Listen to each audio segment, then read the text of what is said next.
I see you guys all in chat and you already have some great questions. Again, my name is Melanie and I just want to remind you, um, all that if you have any questions after or during the webinar, we won't be taking them live, but you should feel free to email us at community@wix.com. I'll provide all this information again. But there are a lot of questions coming in, so I don't want anyone to feel like we're not listening, because we are. So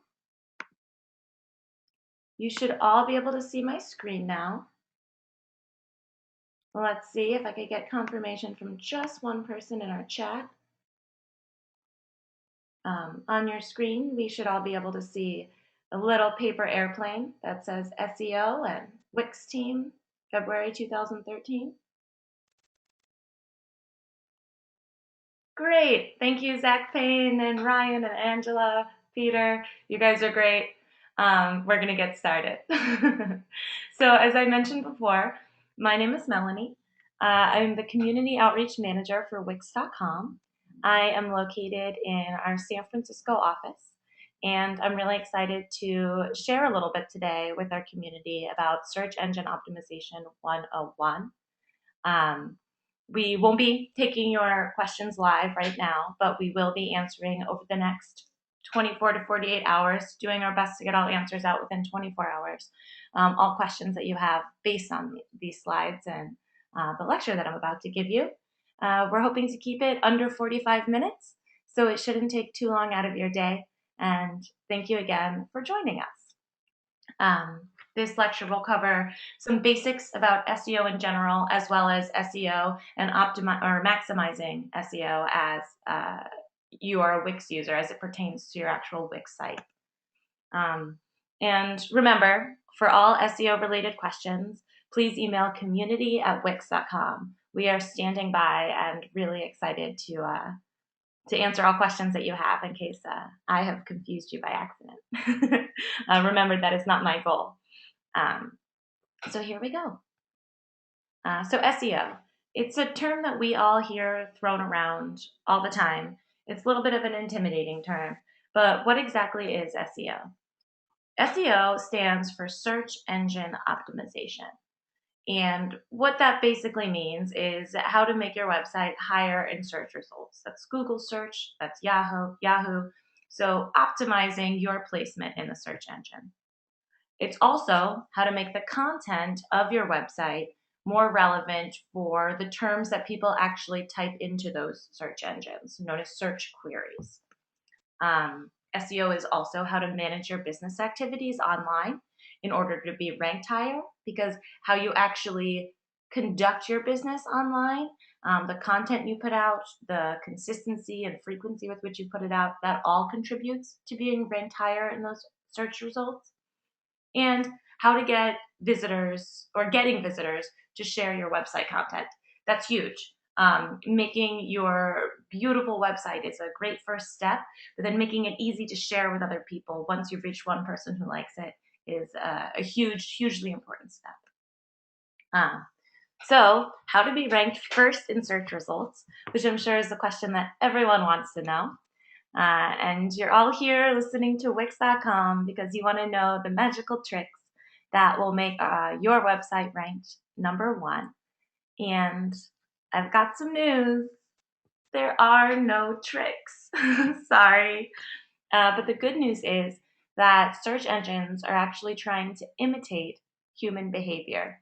And the reason that's good news is because everyone listening here is a human. So we can actually use this to our benefit to be ranked higher in search results and use these sort of methods that the search engines are using as a tool to get our site ranked higher. So SEO, we're going to replace, I'm going to go back. So we're going to replace SEO with the idea of gossip. Now, this is just to help understand what SEO is and how it works using something that we're all familiar with.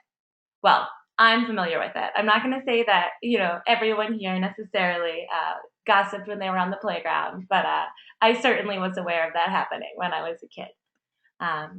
So gossip. Gossip is, rumors, information, scandals on the playground getting shared from person to person and taking on a life of their own. So how is gossip created? Gossip is created when one person has a piece of information and they share it with another person. So saying something about someone or something. So those are keywords there. You can see them in blue. I saw Dan yesterday. That would be the someone that the thing is about. Step 2 is that information is then shared. So the information that this young man is telling this young woman is then shared with the community of classmates on the playground. So those are the two components of gossip. The information is created and then it is shared. It is important to remember that both of those things need to be happening for it to actually be gossip. So which is more interesting and which is more likely to be shared? Is it, I saw Dan yesterday? Or is it, I saw Dan yesterday in the school playground. He was sitting with Isabel and gave her candy. I don't know about you guys, but it's clear to me that the second one is more interesting because it has more content, different keywords, and that makes it more interesting. Because instead of just knowing that Dan was seen yesterday, I now know where he was seen. I know what he was doing when he was being seen. I know that he was with Isabel. What is up with that? I need more information. So I'm hooked. There's more sort of meat to get me hooked. So there's gossip everywhere. It's constantly being shared, it's constantly being generated, and once it's generated and shared, it's quite often, when it's good gossip, is going to be generated and shared again. So each of these classmates here is going to take it and then share it again. And you can think of this, each time it's shared as mentioning a like on Facebook. So each time this status update is shared, it means all these folks like it, and then it can be shared again. That's a sort of nice contemporary way to think about the gossip as it's shared. So because the gossip is everywhere, it can be a little intimidating, but there's always that one person on the playground who knows everything. She's the queen bee. She is the gossiper, and she knows it all. She's got her sort of ears open all the time, and she's always listening to see what's going on, who's saying what. She is the one that you go to when you want to know someone about someone or something.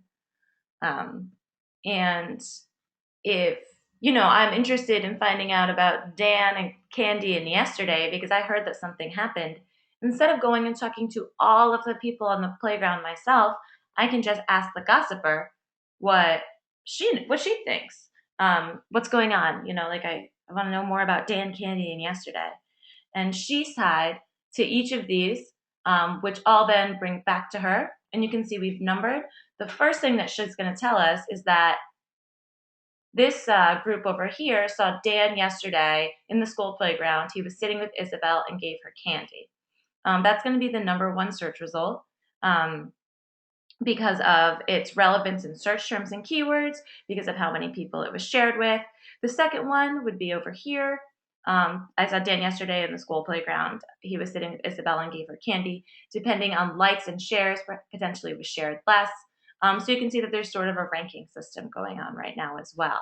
But it makes it much easier for me than having to comb through all of this information to be able to go to one source, throw out my key terms, and see what is going on with my key terms in the playground.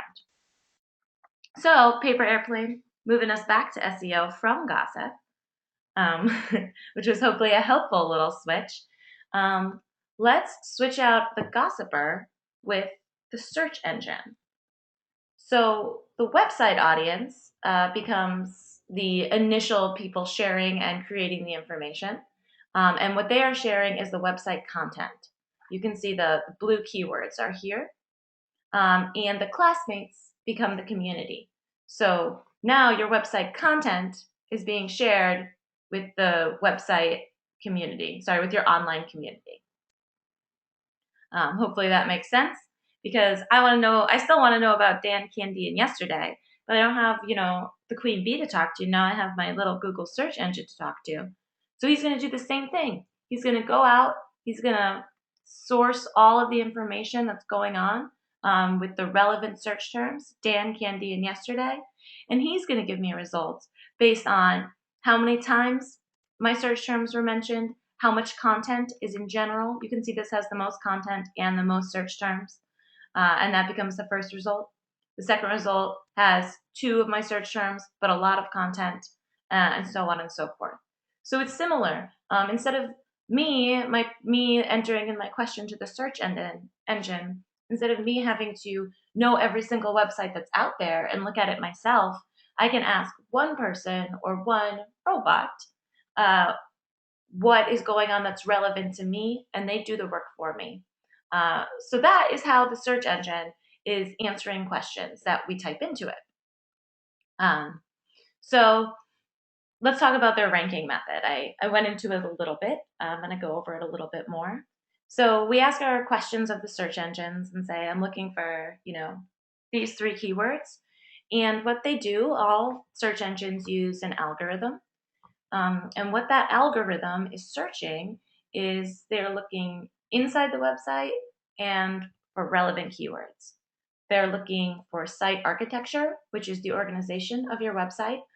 This is something that Wix, as a website building platform, takes into account when we are creating templates for you, as many of you may know. If not, maybe you'll take a look later. Domain names, site description and titles, the images and video on your site, the content optimization, and internal links. I'm going to go over all of these in more detail, so don't worry too much if you're not able to catch everything right now. And the other thing that the algorithms are looking for are outside the website, which include local directories, social tools, shared content, location feature, if you have a location feature on your site, and external links that start at your site and go to a different location. Again, I'm going to go over all of these in detail. And I can take a chance now just to let you all know that we are recording this and we will be able to put this online in a few days, and you can all hear my lovely voice forever and ever. All right, so the search engine scanning method. Each website is being scanned in stages. First, they are checking the website's URL, then the website's title, then the website's description, and finally the website's content. These optimization steps should help the search engine scan your website. So they can feel a little bit intimidating, but we can use them to our benefit by knowing that this is what's going on. They say knowledge is power, and it is. So this is what's happening, and let's look a little bit further into that. So here are search engine results, and this is how we see them generally every day. We are looking just at a Google search for photographer in New York, and we have a bunch of results that have come up. What you see on the top and down on the right-hand column are paid results. Sometimes you might have heard of them called AdWords or PPC, which means pay per click. There's a bunch of different systems that companies and individuals can use to have their website show up in these results, and they pay each time someone clicks on them. And then we have organic results at the bottom, or sort of this middle section where it's green, and this is where SEO counts. This is where you can optimize your site, and can sound, again, a little bit intimidating, but something that's really important and really powerful to know as someone who is managing your online presence is that this is how it breaks down. 20% of clicks are happening on the paid results, and 80% of clicks are happening on the organic results. I know that when I am looking up something in Google, I generally skip right down to the organic results because in my personal history, I've somehow tuned that those results are more relevant and effective to me. And let's be honest, I feel like Zappos comes up for everything. I'm just saying. And it doesn't always help me find out the weather in San Francisco. So let's take a look at the search results a little bit more closely, the organic search results. So these are not the paid results. These are just that 80% in the green box. we have showing here for each entry, we have the website's title, the website's domain name, and the website's description. You can see here, the biggest, boldest text is the title. The domain name comes underneath of it in each instance, and then a description, a few sentences that are showing up that explain a little bit about what the website is about. So you can also see that the query terms, New York photographer, are in bold in all of these descriptions. So those keywords are very important. So how do we find relevant keywords? This is a tough step. It can be overwhelming at times to identify the perfect keywords for you. So we have a suggestion for how to do it. First, sit down by yourself, set your online timer for 5 minutes, no distractions. I like a pen and paper, but you can use your computer, and make a detailed list of all the services, products, offers, clothing, jewelry, anything that you provide. What your goals are, what you're looking to do. Are you a model? Are you a baker? Are you a caterer? Just write down everything that you actually do on your online business. Take a minute, take a break, go for a walk around the block or around the room, and take another look at it and shorten that list. Look at that list and pull up only the most relevant keywords, words that are jumping out at you that people would use to search in Google. So you have this huge list of all your services. What are the keywords that people would use to find you in Google from the list that you made of what you offer? And then pare that down to be a 10 keywords list to be used in your website. Keep this keyword bank, we'll revisit it, and just know that you have your sort of go-to 10 keywords list for your website. And these are, not redundant, the most popular, the ones that seem the most relevant and important to your site after the things that you wrote down from what people would use to find your site. Sort of reverse engineering the process. So for SEO, the optimization steps that we recommend taking are in the website's domain name, the website's title, and the website's description. Again, this is what shows up on that search results page. So domain, guidelines for choosing a domain name. Use your, I'm tongue-tied. Choose a domain name that contains your name and brand. Very important. It just automatically helps people know and search engines know what you're doing, what you're about, and will up your chances of matching keywords that are typed in as search queries. 2, keep it simple. MaxiPhotographyNYC.com is a good example. It's a name, it's a service or a genre, and it's a location. Use only letters, numbers, and hyphens. WholeWheatBakery007.com is a good example. Don't use other punctuation, percent signs, apostrophes. Also, it's really funny if you spell whole wheat with WHEET. It's hip. And also something that isn't as important in the United States, but is important in other locations and is good to keep in mind, is that using .com should be used for international websites and local domains for local websites. For example, blankwebsite.co.uk. Then you will come up faster in search engine queries taking place in that country. Again, that's not as important for the United States. Don't choose several domains to point on your website because you can be marked as spam. So that is important. We recommend not using more than 2. And don't use punctuation, which we already touched on. Don't use punctuation in your domain name. All right, title and description. What are the title and description? Each page on a website has its own title and its own description. The title and description, which again we're seeing in the search engine results, help that search engine identify what the site is about. So some easy steps for writing your title and description. Number 1, and I'm going to say this a few times today, human writing. Write it like you are writing to a person. And it's easy to remember because at the end of the day, you are writing it for a person. But the search engines are looking for robotic sounding writing or strings of keywords. and they're going to mark that as spam, and you're not going to climb higher. And 2, embed your website's keywords. Try and embed some of them into the text of your description and your title. Not all of them, again, because you don't want to get marked as spam, but keeping those going, those constant keywords that you've just created by making your keywords list, is a great way to keep that consistency going and to get picked up by the search engines. So, setting a title. Embed the business name in the SEO title for every single page. I'm going to show you some screenshots in a minute that can show you how to do that on a Wix website, but this is important for all websites. So embed your business's name in the SEO title for every page. Change the homepage title from home to your brand name.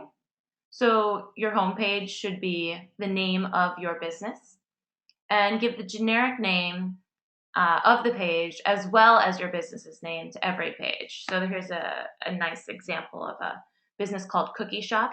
The generic name here would be Gallery, and the brand name is Cookie Shop. Same thing with services. The homepage here would just be Cookie Shop. So I hope that's clear. Setting a description. Previously, we've explained how to create a 10 keyword list to be used on your website. So write a short paragraph that will become your website description, and write it as if you're writing for a human. I can't stress this enough. Not for the search engine. So here we have a short paragraph. This is my private restaurant. Here you can find all the data you'll need in order to eat our famous dishes. So this isn't that good. There are some simple steps that we can take to make it a little bit better by including keywords and being more specific. This is an Italian restaurant in Sydney. Here you can find our menu, do reservations, and all the data you'll need in order to eat our handmade pasta. You can see here the keywords in blue.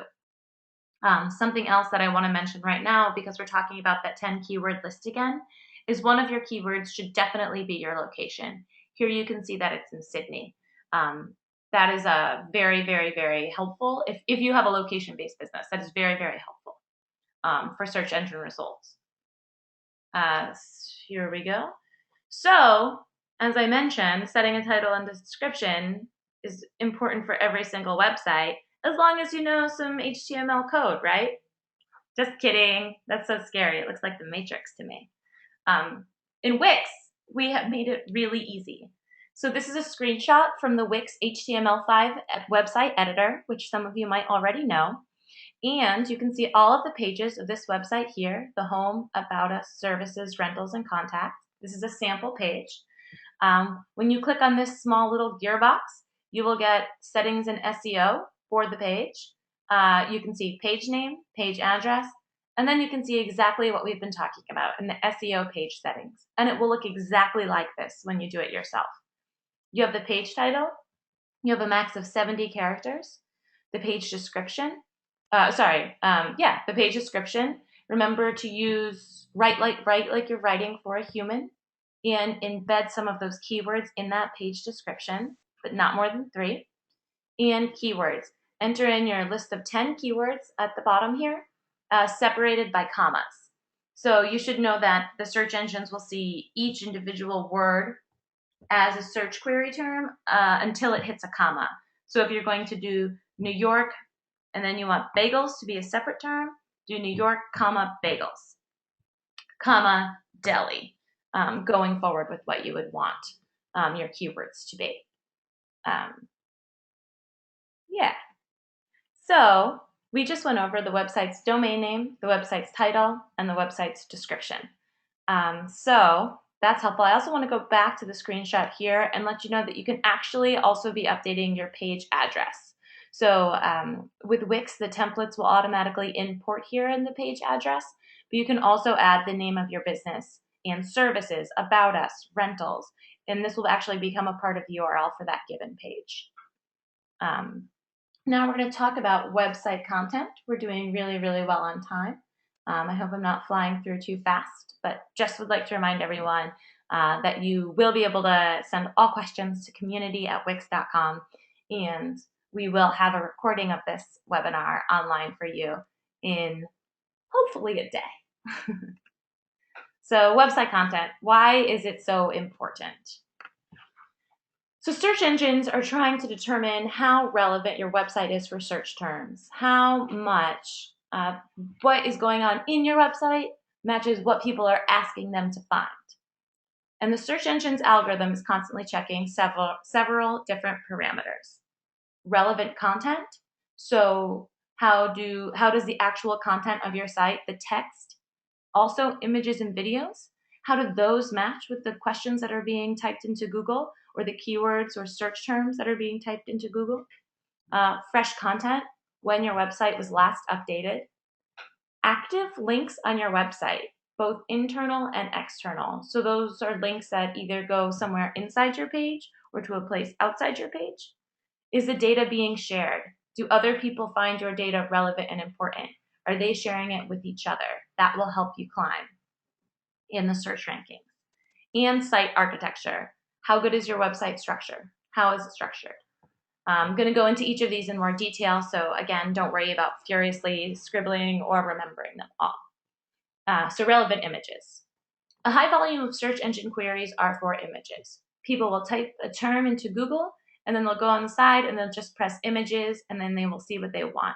You can see rent a car was typed in here, and you can see in the description here, car and rent. So a lot of people are doing this. They're just looking only for images. So how can we use this to make your website pop up higher in image results? It's really easy because you can actually modify the image's data on your Wix website. So when you have an image, you click on it and you'll get the image settings. You'll see a title, alt text, and a link that you can use. So the text area for an image, the rules are the same as a SEO settings for a page. Write for a person, not for a search engine, not for a robot, and try to use keywords from your list of keywords. There is something that you need to keep in mind here, and that is that the title for images only in your Wix site will be presented on the site. This will be able to be seen by your end user, by the folks that are visiting your site. They will actually see the title in this case. The alt text is where you're going to provide information for the search engine about the photo. So it's slightly different in just the way that it's named here. So you do not need to put a title in. You are welcome to, but remember that your user will see this. And the alt text is going to be for the search engine. So this is where you want your keywords. You want to write for a person. You want to write your brief description of what you have. If you'll remember in the previous example, below are the main car models we rent. So you sort of have an idea what that website is going to be about. A high volume of search engines queries are also for videos, which is something to keep in mind. People do the same thing where they type in something and then they go immediately in their Google tools or their search engine tools to the videos tab because they want to see a video. So you can also use this to your advantage. On your Wix site, first of all, you will upload the video to your favorite video player. This can be YouTube or Vimeo. I have actually both YouTube and Vimeo here. And you can see that they have very similar structure. The structure is very similar to what Wix uses and what I've been describing. We have the title, the description, and the tags. So once your video is uploaded, you write your relevant title, description, and tags. Still incorporate, if you can, the keywords that you've already written for your website. And very important, make sure you add a link to your website in the description. So once you've done that on whatever video player that you prefer, you can just go into this little add button in your Wix HTML5 editor, add video. You can actually just copy and paste the video URL there, and perfect, you're done. When the search engine scans your website and finds a video link, it'll go to the link and scan that link's title, description, and tags. That's why you want to have some of your keywords in there because it will help your rank get higher. And it's nice and easy, and it's also, because so many queries are for videos, it's a great feature to be able to take advantage of. All right, relevant and fresh content. Websites with fresh content receive a higher rank, and there are some tips on how to keep it fresh. Adding a latest news or events page is a great way that sort of organically makes you keep your website updated, and sort of demands that you create new content periodically, and is fun. It also gives your end user a reason to keep coming back. Adding new photos to your gallery and adding a description with up to 3 keywords. You can also go in, if you don't necessarily have a business where you have lots of different images all the time, you can change the descriptions, change them up, and see if they do better. But also that will count as fresh content for the search engine. So that's a nice and easy way if you don't necessarily have a dynamic photo component to your site. So here we have a screenshot from Wix with some latest news that you can add in quite easily. And you can see you have an image, which could also be a video. You have news items. You enter in a paragraph. You have a link that links to a button, which could either link to another page in your website or a page somewhere else. It's nice. It's sort of a simple way, a simple structure to keep yourself updating your website. So I've been mentioning links a lot, and I just want to go into links a little bit more specifically because relevant links are very important. So anchor text is a term that you also might hear thrown around in the world of SEO and website creation. And what that is visible and clickable text in a hyperlink. So you can see it's like so intense because hyperlink actually is a hyperlink in this case. But then, so I can click on it. I shan't because I don't want to confuse everyone by going into the internet right now. But it's visible and clickable. So you automatically know when you see it that you can click on this text. The words contained in the anchor text can determine the rank that the page will receive by search engines.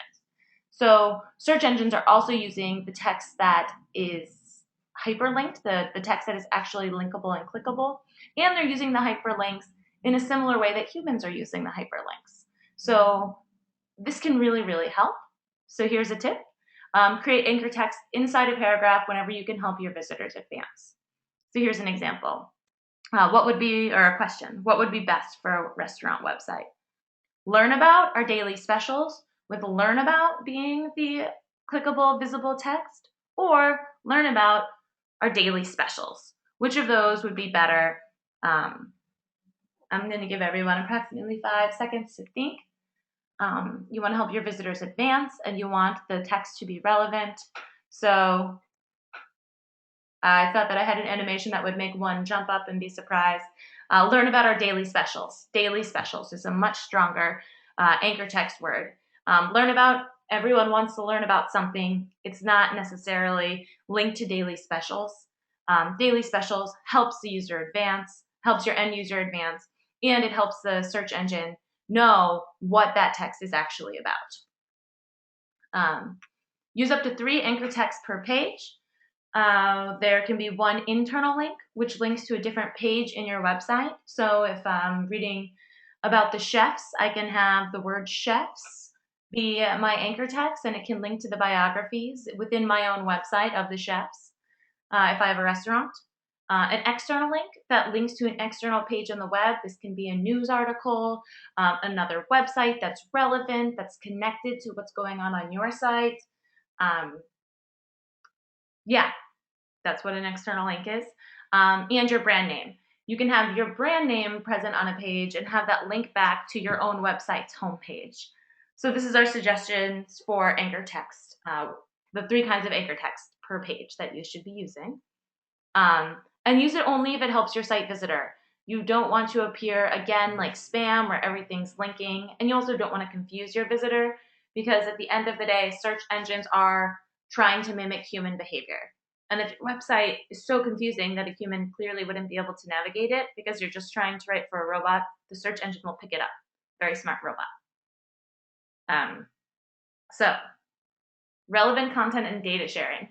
Make your content interesting. Remember, I saw Dan yesterday versus I saw Dan yesterday in the playground. He was sitting with Isabel and he gave her candy. Interesting content, and then help visitors share it. Add social network links to your website. Facebook, Google+, Pinterest, Twitter, LinkedIn. This is another screenshot from the Wix editor. you can actually go here and click add. You'll see social, and you can add Facebook like, comments, Twitter follow, Twitter feed, etc. We have a preset social bar that will automatically give you icons for your favorite, for our favorite, for everyone's favorite social networks. Click around, play there. Definitely take advantage of the social media scene that's going on right now. It's huge. And yeah, that's exactly what I wanted to say. Publish and submit your website. Make sure your business and website are listed on directories. So this is external to your actual site. Submit your business's name, address, and phone number to all directories, and make sure that the format you're submitting is identical in all directories and across the web. You want it to look the same. You want it to be recognizable. Here are some great directories that you should be listed in. Get on there and do it. I believe in you. And make sure that it's identical in all the same places too. If you already know that you are listed in these places, make sure that everything's relevant, up to date, and the same. So in summary, SEO is making your website more relevant for the searched term. Your keywords should be used in a smart way. Don't just put them in a website. Don't just make them a giant list. Implement the keywords into the domain name, title, description, and content of your website. And I also want to say something that is amazing about Wix is that you can actually have different keywords for every single page, a different title and a different description for every single page in your website. So if you're a jewelry designer and one page is necklaces and one page is earrings, you can have those be separate keywords that will be searched. So that's something really powerful and that we recommend doing. Excuse me. Use images and videos to be visible in as many relevant search queries as possible, because remember that a lot of searches are being done for images and videos. So we want to be able to take advantage of that to make our website climb in those search results. Make your website's content interesting and dynamic. If you add a blog, if you add new content, a latest news section.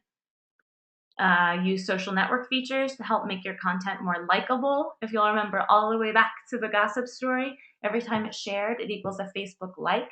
The more of that, the better. So we've got domain name, title, description, content. Those are the 4 things that the search engines are scanning, and those are 4 things that we can use as people who are in charge of our own online presences to climb higher and higher in the search results and reach more and more relevant people in our own audience. Here are some helpful links. These are so helpful. SEO is very important to Wix, hence this entire webinar, you guys being here and me being here as well. And here are 2 links that you can head to for more help and answers. There's promote.wix.com/SEO. And we have an SEO wizard and monitoring tool that you can use for your Wix site. Definitely take a look, even if you decide not to go that way. It is a tool that is here. And our support forums in HTML5. Customer support and answering your questions is very, very, very, very important to Wix. And we're always updating our support forums. We're always posting new tutorials, videos, answering questions live, showing questions that other folks have asked. And of course, you guys are all amazing and lucky enough to, one, have heard my amazing voice for approximately 40 minutes. But you can also email us at community@wix.com, and we can answer any questions that you have about this particular webinar. And here is that the address again, community@wix.com. And I would like to thank you all so much for taking time out of your day. I hope that I was able to demystify the world of SEO a little bit for you all. Again, my name is Melanie, and based in San Francisco, and it has really been an honor and a privilege to share a little bit about SEO and Wix with you all today. And I wish you all a wonderful day, and I look forward to getting your questions and feedback. Maybe I'll get to see, I'm using my fingers to make little apostrophes, you all again soon. Thank you.